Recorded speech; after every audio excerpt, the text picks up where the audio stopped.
الا که آخر پیری و زهد و علم با من چه کرد دیده معشوق باز من؟ میگه هرچی داشتم و نداشتم از دست دادم، علم و تقوا و فضل و دانشم رو به خاطر نظربازی از دست دادم.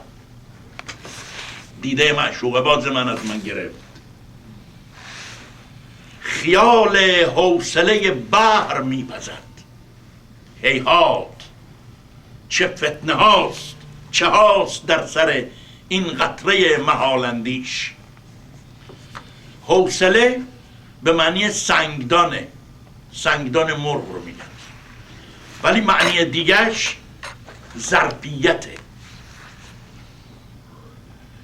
در این بیت خیلی حافظ شناسا بحث کردن، اختلاف نظری وجود داره که عرض میکنم براتون.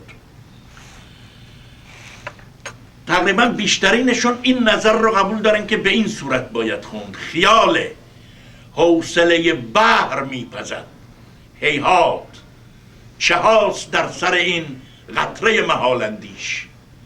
کی خیال حوصله بحر رو میپزه؟ قطره محالندیش، قطره‌ای که میخواد گنجایش دریا رو داشته باشه. قطره قطره است، دریا دریاست. و اون قطره‌ای که مورد نظرشه دل انسانه، تصور انسانه. انسان میخواد همه مسائل رو بدونه، بالاتر از همه چیز باشه. میگه قطره محالندیشه. از دیدگاه تصوف اگه نگاه کنیم اونم باز همین مضمون رو داره.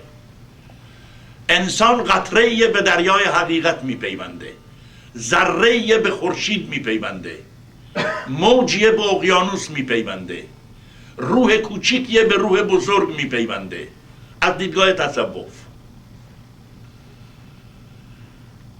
این دل که محبت انوار خدایی هست جایگاه همه چیز هاست: خشم، کین، عشق، دوستی، محبت.